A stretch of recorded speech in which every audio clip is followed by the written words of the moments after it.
Hey guys, thanks for joining us for this 122nd episode in Season 2 of Good Questions with Cameron Dole. Special guests on this episode include Nora Tobin. We'll be talking about her Nora's Naturals coffee, including coffee in your healthy lifestyle, and more. We'll also visit with the legendary drummer from Creedence Clearwater Revival, Doug Cosmo Clifford. Has an all-new album with Steve Wright entitled For All the Money in the World that is available August 27th. We'll also visit with windsurfer and swimmer and also author Fred Haywood. Got a book called Racing with Aloha that comes out in a couple of weeks. Of course, if you would, please take the time to subscribe, comment, leave some feedback, check out the shop, and share with your friends. Now, do you remember back in May when Jennifer Aniston and David Schwimmer both confessed during the Friends reunion that they were secretly crushing on each other back in the day? Well, that was enough for the rumors to start flying. A so-called source says they've been texting each other since the reunion. Plus, David supposedly flew from his home in New York to see her in LA, where she's making him home-cooked meals and taking him to her favorite vineyards. Now, their reps denied the rumors last night, but for all we know, they're just on a break. Yeah, I went there. Now, during the reunion, David said, quote, "The first season I had a major crush on Jen." And she responded, "It was reciprocated. So make of that what you will." Our first guest on the episode today, and if you know me, being a radio and podcast host, coffee is necessary equipment for the day to start. We're going to talk about how the right amount of coffee can improve your health. And from Nora's Naturals Coffee, we've got Nora Tobin with us today. And Nora, there's so many slashes after your name. We'll get to some of those. But first off, thank you so much for taking the time to be on the show. Thank you so much for having me. It's such a pleasure to be here, and I'm just so appreciative. I feel like I'm in great company on your show.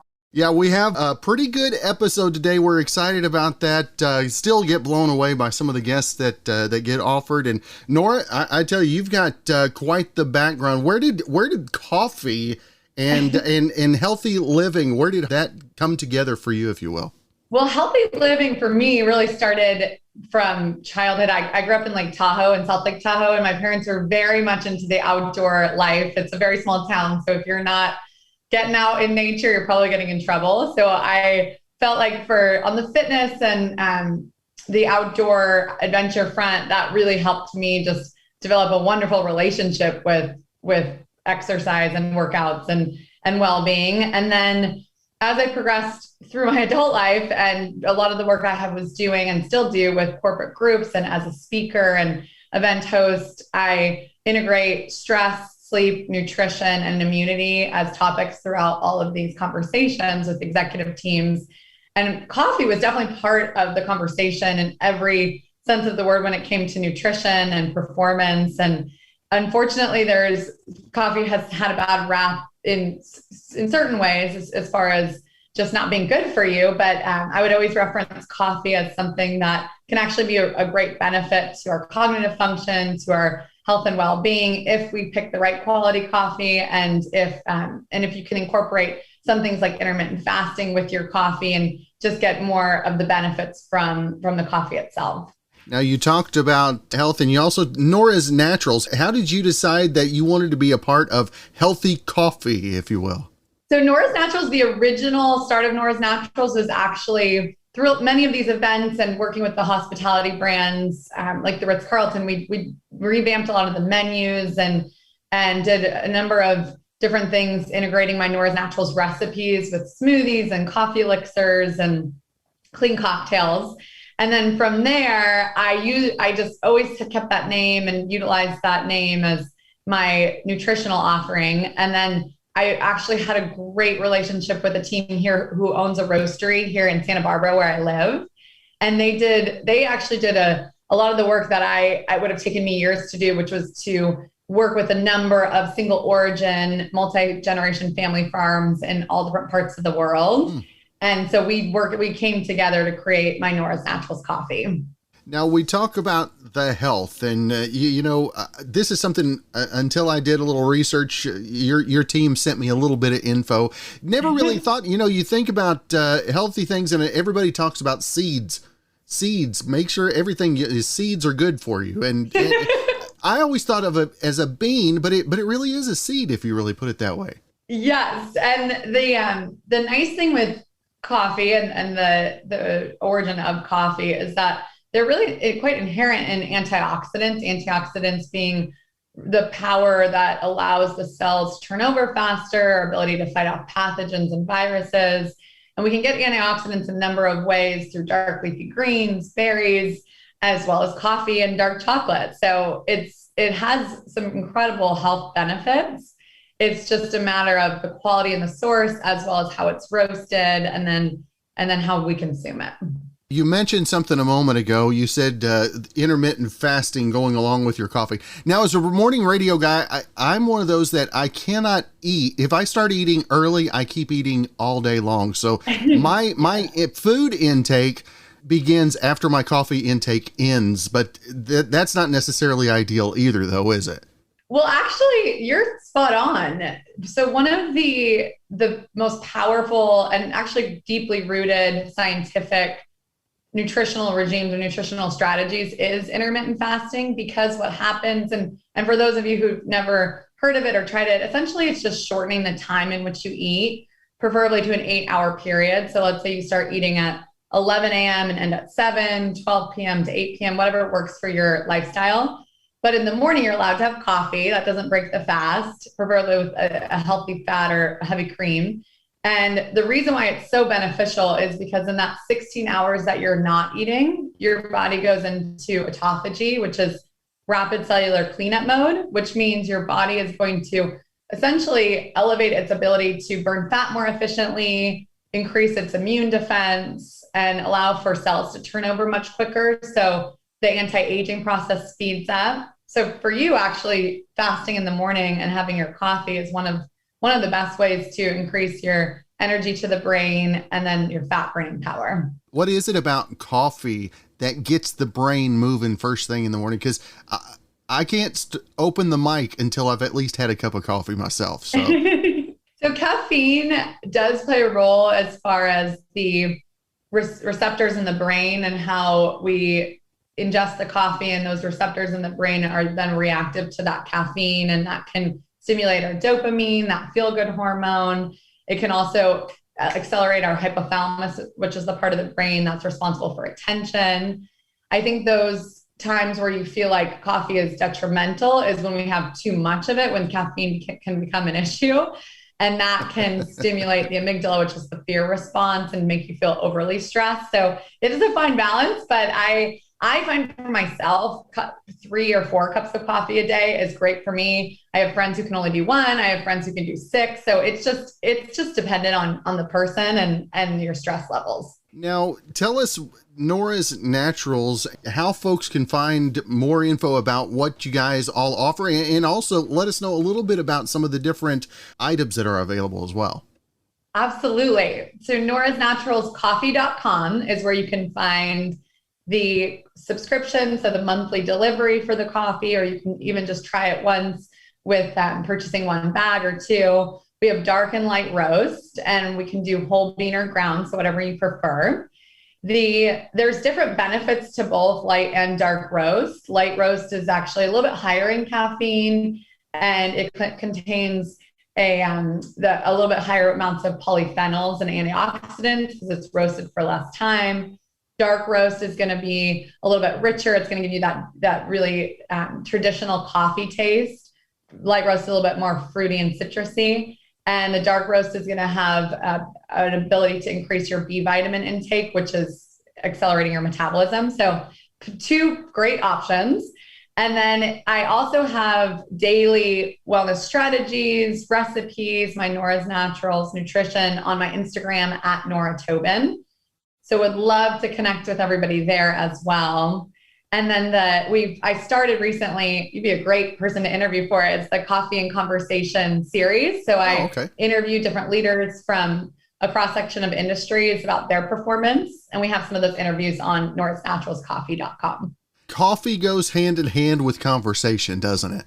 It really does. You and I are both drinking our coffee. And it really is. I think coffee is so amazing because it has connected cultures. It brings people together in this lovely way. And it's this universal need for the most part, where everybody starts their day in this ritual, which is wonderful in a very busy world. It's a nice thing to know everybody's doing something similar.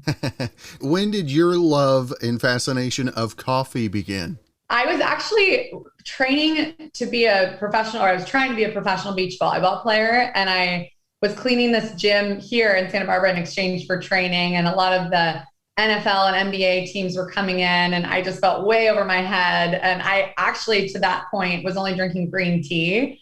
And that's when I started realizing I needed a little bit more of the caffeine because I needed to literally step my game up. And so I started drinking coffee. And then from then on, it was like, I was totally hooked. Now, how do you work coffee into a healthy daily routine? Because I know that healthy living is such a huge part of your life as well. So I'll get up and have my coffee first thing in the morning. I find that, just like you had mentioned, I need it first thing. Some will wait an hour, let their body start to wake up. Their cortisol levels will rise in the morning, so you naturally have that energy burst. But for me, I start it first thing. And then I usually drink coffee throughout the morning up until about 12 or 1. And I find that if I drink it past then, I do have trouble sleeping if I drink it later in the day, which I think is probably common for a lot of people. I've utilized some of my Nora's Naturals elixir recipes to upgrade my coffee. So a lot of times I'll just drink it black with some heavy cream, or I'll steam some, there's so many great creamers out there. So some type of cream. But then I've also done it where if I take the time and blend it, I'll blend in some collagen protein powder into my coffee, as well as some spices like nutmeg and cinnamon, which are very anti-inflammatory. So it can be a great resource daily for those extra nutrients that we might not be getting later in the day. And when you blend your coffee, especially if you add in some grass-fed butter or heavy cream, it'll taste like a latte, which is nice. That's what we're all going for, is the best taste, right? I'm a huge proponent of that. Now, my problem is my wife, she can do the sugar-free creamers. I'm still baby enough. I've got to have that sugar in there. Is there a better way of sweetening it without going sugar-free or something like that as well? Yes. Well, if your goal is to fast in the morning, then I would say try and do it without the sweeteners, just because those will take you out of the fasted state. But if you're not fasting and if you want just a little bit of sweetener without the sugar, I would say, and you probably will laugh at me for saying this because you might have already tried it, but stevia and monk fruit are two sweeteners. I'm sure that's what your wife is using. Yes. That you don't like. Or a little bit of honey is actually, especially raw honey, it can be a great antiviral. It has antiviral properties and it has that sweetness, but it's in real form. It's in sugar form, but it's not that pure white sugar, which is nice.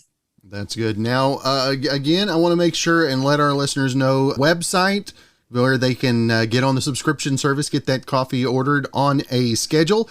Also, social media and any other where they can find more information as well. Absolutely. Yeah. So the website for the coffee ordering is norrisnaturalscoffee.com. So just Nora, all one word, Nora's Naturals Coffee. And you can use Nora20 for 20% off. We do free shipping. So the coffee is a little bit higher in price, but no cost on shipping, which can just add up, especially in the free shipping world. We're on that train. And then Instagram is, I do daily stories and posts with all wellness related content, and that's at Nora Tobin. So I would love to connect with everybody there as well. All right. Well, Nora, it has been great to have the chance to visit with you today. Anytime I can sit down and talk coffee over coffee, it's going to be a good day. Likewise. And thank you again for having me. And again, just such an honor, especially with all the other fabulous guests you have on. So thank you very, very much. Well, a hotel in the UK will soon be offering stays in a Willy Wonka themed room with lickable wallpaper. This is happening at the Chocolate Box, which is a chocolate-themed hotel in Bournemouth. It's on the southern coast of England, a little over 100 miles southwest of London, if that means anything to you. In addition to the lickable wallpaper, in a variety of fruity flavors I should add, there's also a chocolate fountain with fruit and marshmallows for dipping, and bowls of candy that can be restocked at no extra charge. The room key even looks like a golden ticket. Oh, and you can take a bath in chocolate if you want to. Now, it's actually not that expensive to stay there either. It's about $277 a night, but chocolate baths are extra, about $208 per. And by the way, the lickable wallpaper is changed in between guests. You remember the legendary band Creedence Clearwater Revival? We've got the drummer, Doug Cosmo Clifford, got a brand new project. Actually, it's been a project in the works for a day or two. We'll visit with him for all the money in the world. And first off, Doug, I appreciate you taking some time to be on the show, sir. Oh, Cameron, thanks for having me. Now, I mentioned this project has been in the works for just a little bit. And Doug, tell us the story behind the music. When did this project officially start for you? Mid-'80s. It started with Steve Wright from the Great King Band, bass player. He's from my hometown, as it turned out. He came to my house one day and introduced himself. Said he was a fan.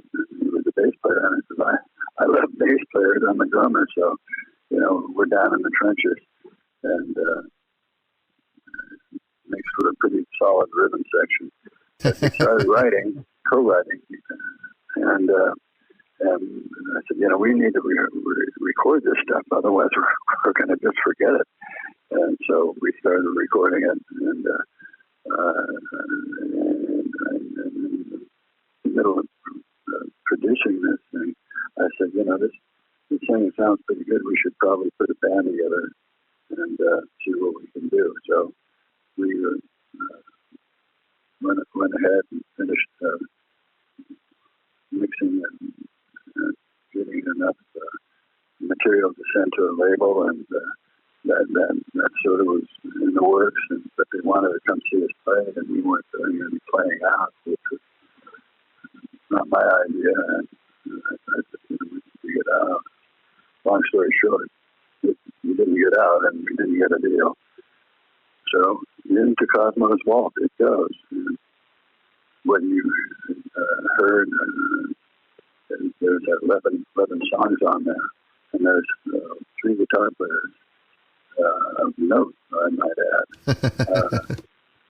Joe Satriani comes to mind, Greg Douglas, and Jimmy Ryan, all the guys that have been in the Great King Band at one time or another, and all guys that have done tremendous things. Joe, of course,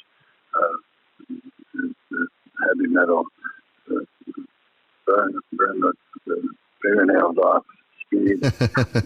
Tremendous player, and the other guys, Steve Miller Band with Greg, and then Jimmy with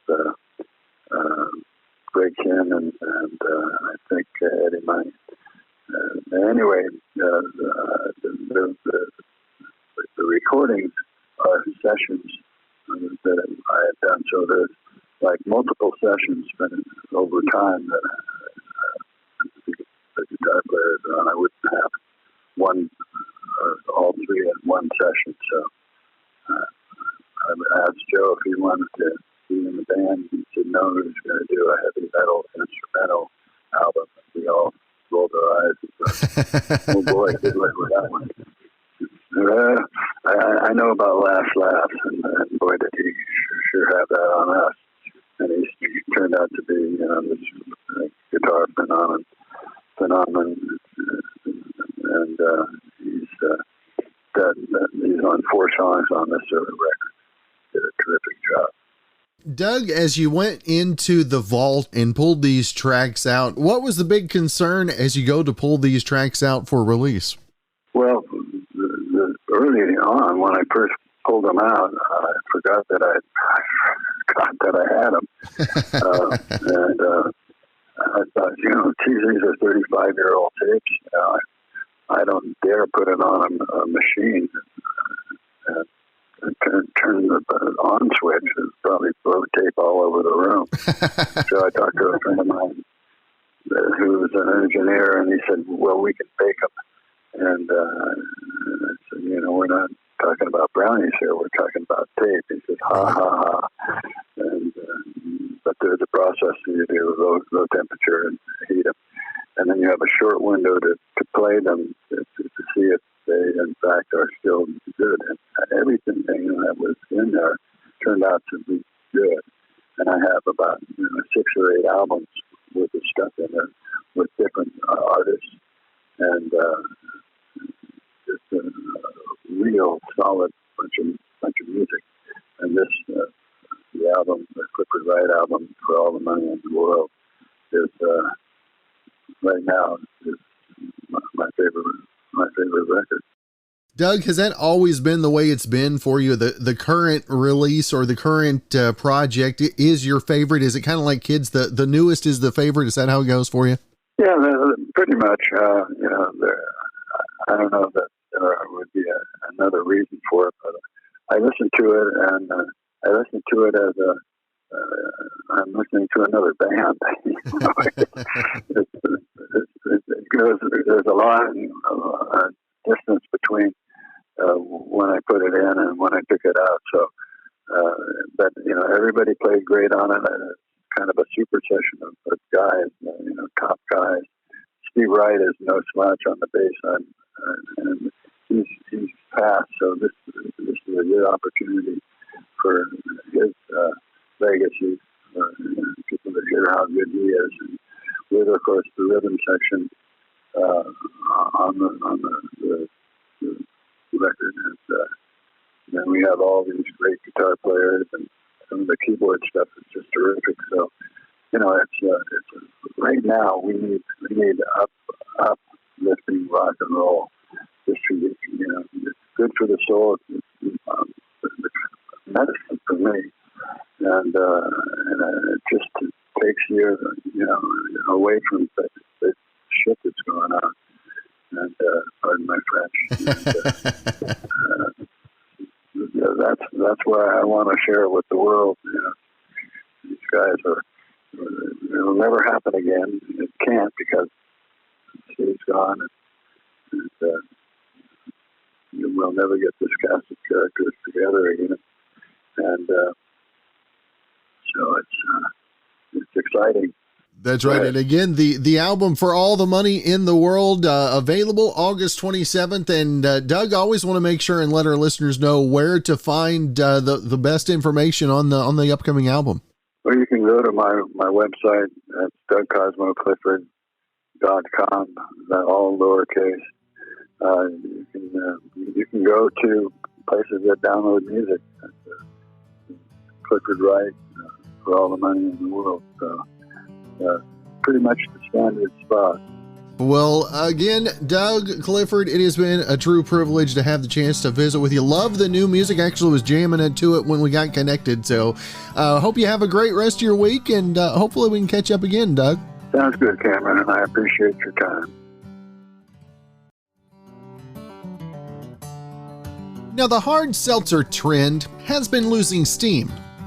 Could hard soda be the next thing? Well, Pepsi announced they'll start selling boozy Mountain Dew next year. They're partnering with the Boston Beer Company, which owns Sam Adams, and the hard seltzer brand Truly. They're calling it Hard Mountain Dew, and it's 5% alcohol. So about the same as hard seltzer and beer. But unlike normal Mountain Dew, it won't have any sugar. And there's no caffeine either. A photo of the cans shows 3 different flavors. The first one is Original Mountain Dew. The other 2 are Watermelon and Black Cherry, and they will hit stores early next year.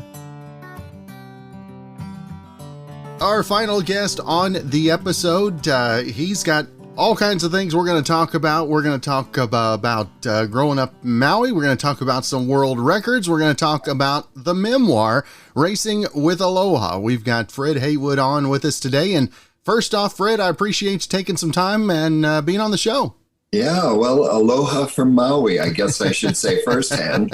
Thank you very much. Tell us, where did the idea for the book first come about? Was this something that you'd been maybe tinkering, writing, journaling or something, and maybe shared with somebody? How did it get started in the first place? Well, I grew up on the beach in Kahului, Maui, which wasn't spectacular, but it was an oceanfront location. My parents, my dad was a doctor, and he often took trades for payment. You know, he was taking care of the sugar plantation people who had immigrated to work, and they had set up camps on Maui. They had the Filipino camp, the Japanese camp, the Chinese camp. And so Dad was their doctor and went and did house calls in the camp for $1 a visit back when he came here in 47. I was born in 49 on Maui. And Dad had traded some of those visits for surfboards, boats, El Toros. So we had water sports at our disposal growing up, and we ran barefoot in Kahului for years before any stoplights were on the island.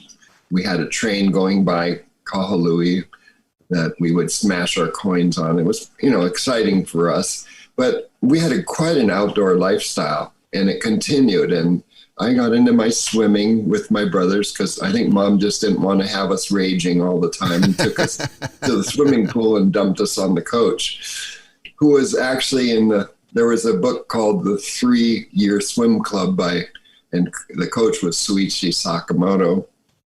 But one of his swimmers was our coach, Benny Castor. I proceeded on to high school, and I was actually swimming in a pool that was a raft constructed by my coach, Jerry Damon, and anchored in the harbor, not where I was living, but now I was over in the big island of Hawaii, swimming in the raft in the ocean. And that was our workout pool.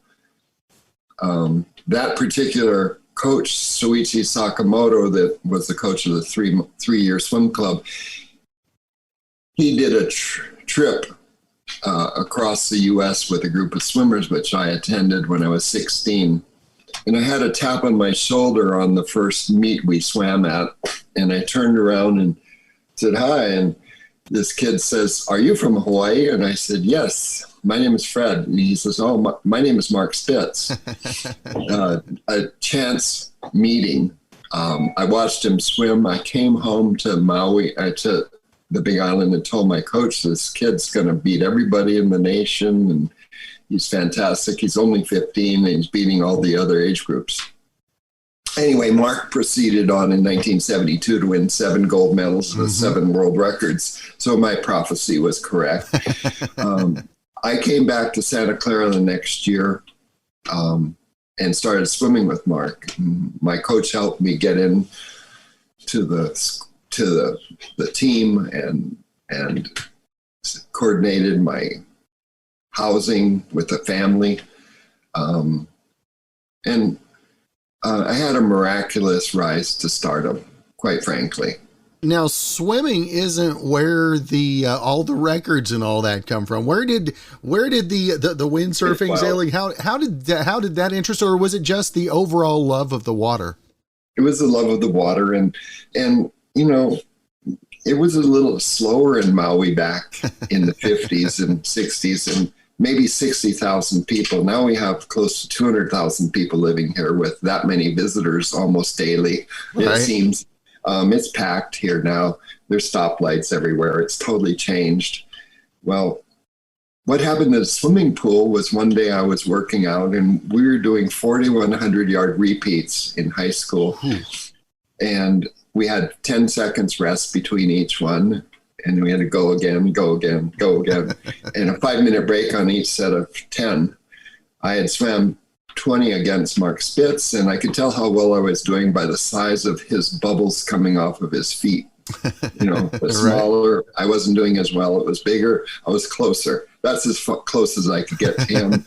I was frustrated. I turned over on my back and swam 10 backstroke.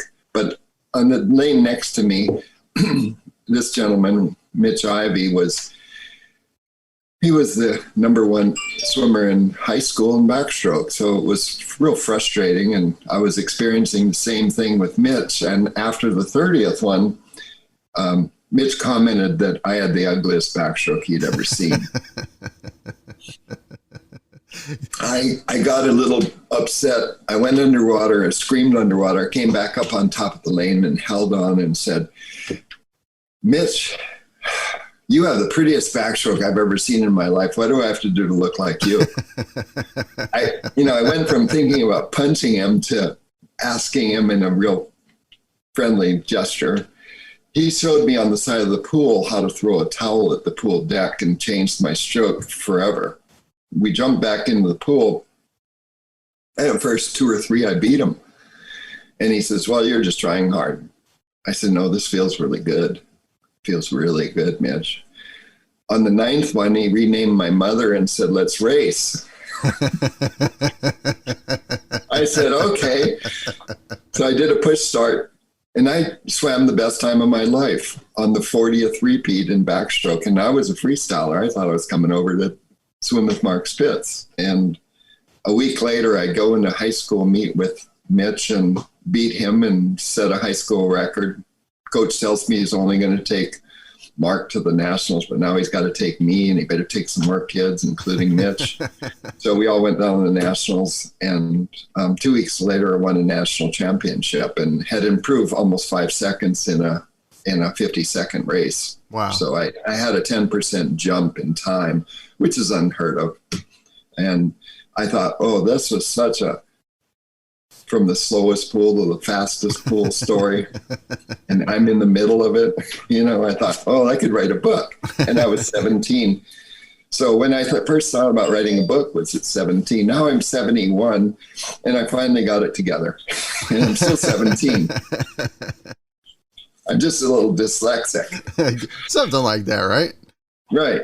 Now, they got me into Stanford. Mm-hmm. I finished there, came home, and I still loved the water sports, and I dreamt of surfing, better surf than we already had in Maui, which is pretty spectacular. But I went to Indonesia and surfed some of the best waves, and was one of the first people that at one of the better surf spots on the south point of Java. And I came back and started my real estate career. I got into real estate so I could go surf around the world. And I used my very first commission to buy a ticket to Bali. So my dad goes, well, you just started getting on a roll. What are you doing? I said, no, I accomplished my first goal and I'm going surfing. So my dad was very humble and always taught us humility. And, I had some interesting experiences along the way with Mark Spitz's dad, my dad, and they were total opposites. I could say this, Mark Spitz's dad screamed at me at the dinner table the week before we went to the Nationals because he asked me how I was going to do. And I said, well, maybe if I go a half a second faster, I'll get a third place. And I just improved really well, big time before I had spoken to him. And he asked me 3 times the same question. And finally he slams his hand on the table and says, do you know that second through, there's only one person everyone's going to remember in that pool, and 2nd through 6 are all losers, and don't you ever forget that. And so I had a stroke tip, an emotional tip, and I went down and won the Nationals, and then I'm proceeding in my life, and I'm home from Indonesia now and doing my business. In 1980, interest rates went from 9 to 19%. And all of you listening thinking 2.9 or 2.7 is too much. My goodness, it is such a strong market. It's so good. Mm-hmm. And I'm still selling real estate now. But I had to sell all my real estate when it was 19% because I couldn't afford it. And at the same time, my brother passed away in a traffic accident, Jimbo, and bless his soul. And I thought to myself, what would Jimbo do? Mm-hmm. He would want me to make the best of my life. Let's go to next. Mm-hmm. So I had just learned how to windsurf with some of the originators. And so we started Sailboards Maui. And I said, I'm going to stop real estate for a few years and do something different and try another sport and see what the heck happens. And a year later, I'm sailing in Weymouth in England and on a pre-preg carbon fiber wing mast. Like those boats in San Francisco that are sailing with their fixed rigs. Mm-hmm. Well, I had a spar that was shaped like this, and the back of it was a track, so I could rotate the sail and add it. It was a wing mast, and I used that and broke a world speed record in 1983. And I went, well, this is cool. I came back to Maui, and 4 months later, I was out sailing Hokipa Beach Park in my backyard, kind of. And I had ran into a friend that morning, and he told me that the biggest waves in the world were coming. And he's got a photographer. He's a photographer, and he had hired a helicopter. Mm-hmm. So we were going to get shots. And I said, well, I'm not interested in that. He says, I don't understand it. You're going to be famous if you get out there. I said, but at noon, it's not going to be good. I've been sailing it the last 5 days. It's huge. But at 4:00 or 4:30, the biggest wave's coming, and I'm going to be on that one. I'm only going to ride one wave today. But you go ahead and shoot your shots at noon. I'm okay with missing it. And I show up at 3:00, and they're all on the helicopters going, and there's 4 or 5 guys out, and we're standing on the beach. I couldn't see anybody except once in a while they come up to the top of the wave and go down, and waves were just tremendous, probably 30, 40 feet or something. And I had to sail through it to get out. It took me half an hour, and by the time I got out, the helicopter was gone, all the sailors were gone, and I'm just sitting out there sailing. Anyway, I sailed into the biggest wave I'd ever seen, and came into the beach. That photographer had dropped off in the helicopter and sat up there for a couple hours waiting for me to ride one wave, and he shot a whole roll of film. And he came running down the beach, and he banging his camera on his chest, and you just rode the biggest wave in the world. Wow. And it's going to be much bigger than your world record. I go, okay, well, whatever. He says, I got a whole roll of film. So within a couple of weeks, I was sponsored by Neil Pride Sales, and I was traveling all over the world for the next 6-7 years windsurfing. And coming on to Maui and playing on Maui and still doing my water sports. And I maintained my water sports till a few years ago, and now I'm 71, and it's not quite physically up to doing all of these things, but things change. That's right. Now, what was it like did you know at the time that it was the largest wave that had been recorded? Was that any idea in your mind starting out? No. Well, I had just envisioned that I could ride a big wave with my equipment. And I always had it in the background that I was going to do it one day. So what I did is I just was ready for it. And he said it was the biggest wave in the world. So we just called it the biggest wave in the world. Within a couple months, my friends took jet skis up to, including Laird Hamilton, and boys went up to Jaws and rode much bigger waves. But they used jet skis to tow in these little boards, and they had foot straps on them and let go and just would run down at full speed in front of the waves. So essentially doing the same thing, being powered into the wave. Right. And they were riding bigger waves. And then they've found bigger waves in Portugal now or in other parts of the world. And everybody wants to be the big wave rider. That you were the original. I guess I inspired some of them I don't know if I was the original. I think people have been riding big waves all of our lives, somewhere there's big waves. It's all about the stoke. Yeah. We kept the stoke going, share the aloha. And I did that throughout my career with all the sports I did and real estate. I've helped people improve their careers, from handing my rig over to Laird Hamilton in France one day, so that my sponsor said that if he could get in the top 3 positions, he would sponsor him. And Laird was in 8th place, and the wind had died down, and I was up in 2nd or 3rd or something, and wind came back up, and I said, "Here, Laird, just take my equipment and make a run." And he did, and he won the contest.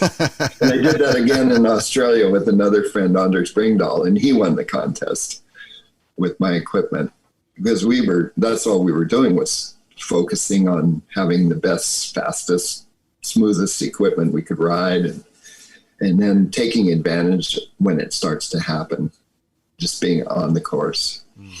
But right, I said, well, I'm 71. I'm going to just start this. And my girlfriend's best friend is a ghostwriter, and she wrote my book with me. And at the same time I decided to do the book, I had stepped off a curb and coincidentally sprained my ankle. But in trying to recover, there were car lights coming at me. I couldn't quite see well, and I landed on my leg and tore all 3 hamstring off my pelvic bone 2 years ago. So this kind of slowed me down, but actually wrote the book while I was sitting in a hospital bed in my bedroom, and then I proceeded to a wheelchair, and then crutches, and then a walker and whatever. So I just thought, everybody's got adversities. There's always opportunities. I don't think that life is negative. Life is full of abundance. Life is something that you take on with reckless or fearless abandon. You go for it. Right. I mean, sure, everybody's got the worries in their pockets and what the heck? What are we here for? But to make it all more exciting, more fulfilling. So now we've got the book marketing going on, and that's another level. I'm doing podcasts and interviews and things. So all being set up by my marketing team, because coming from real estate, I understand marketing. I'm not afraid of marketing, although I wasn't really doing much except reading Facebook beforehand. Right. Now I have to kind of answer to Facebook because of what's being posted. We all just want to make it right. Now, for you to have Laird writing the foreword on this as well, what does that mean to you on a personal level, Fred? Well, Laird and I had some incredible adventures ourselves. One day we were out sailing in Honolulu Bay, but we had come from a place called Tunnels up the coast 10 miles. And it was 20 to 30 foot surf, and we had to bash through those waves and sail in some 50 knot winds. And we were way overpowered, and he could be 15 feet away from me, and I couldn't see him because the wave, it was on the other side of the wave. And it was, and I had to cool Laird's jets a little bit. And I said, Laird, stop jumping, because we're 2 miles offshore. There's a 5 knot current. There's 50 knot seas. There's 50 knot winds going on in 30 to 40 foot seas. It's like horrific. So I don't want to pull you in through the shore break or see you be pulled out by the current. Right. So he stopped jumping, but we sailed into Honolulu Bay, and we went by a place called Kings that had some 50 or 60 foot waves right next to us. But the chop on them was almost head high. There was so much chop around because the wind was, and the currents were so erratic that it wasn't very safe. So Laird and I have become good friends. Anytime you share endorphins and you're pushing your fear-based life, you're going to remember those times and those people. So Laird and I have a great connection, and I thought, well, I was talking to Mark Spitz about writing the forward too, so he wrote something, but we agreed that Laird was more current. I love Mark Spitz too, but we thought Laird knew me more in the current timetable, so it was great to have Laird write the forward. That's cool. Now, again, the book is called Racing with Aloha, an inspiring journey from humble barefoot Maui boy to champion in the water. And Fred, I want to make sure and let our listeners know where they can find not only more info about the book, but you talked about marketing, social media, and all that as well. Where's the best place? Well, racingwithaloha.com. You can go on there and click on that website and go to the bottom and put your email and name in, and the site will send you the first 10 pages, including Laird's forward.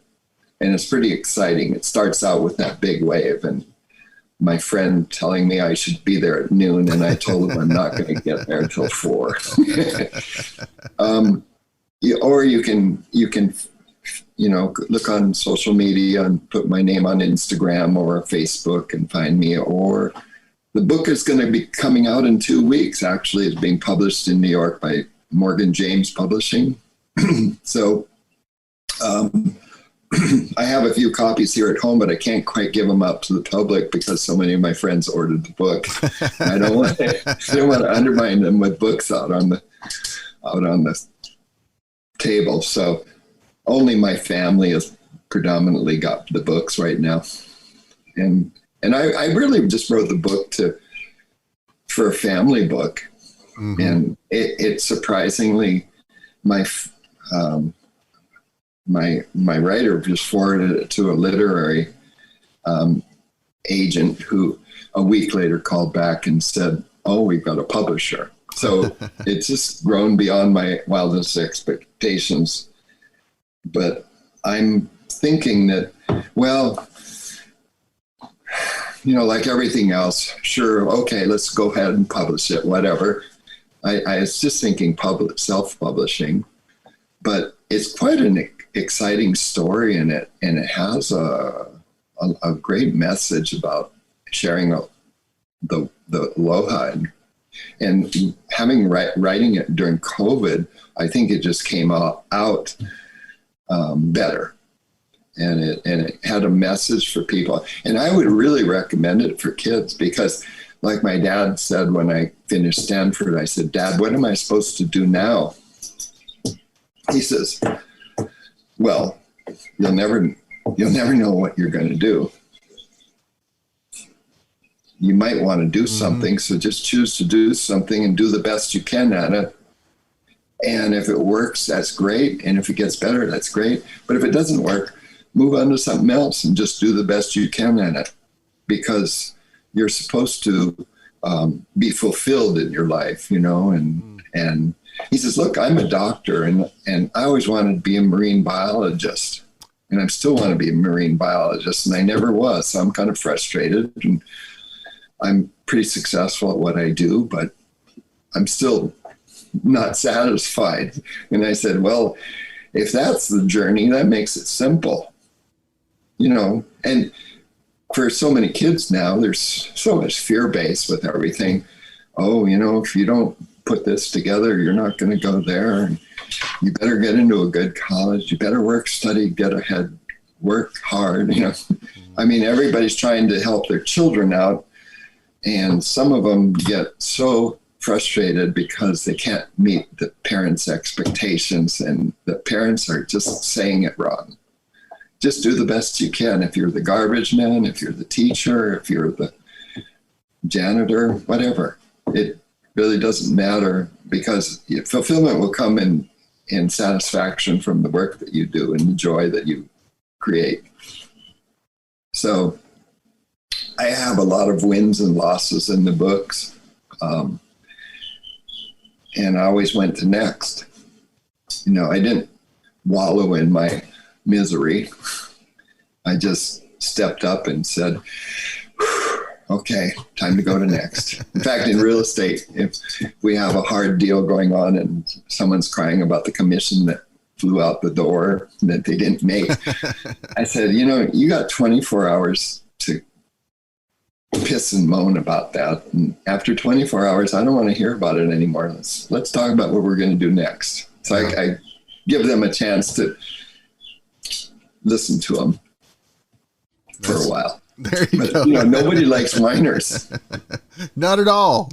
That's something that never changes. And let's move on. So I have this visual of a pocket on the back of my hip. If something's not working, it's okay.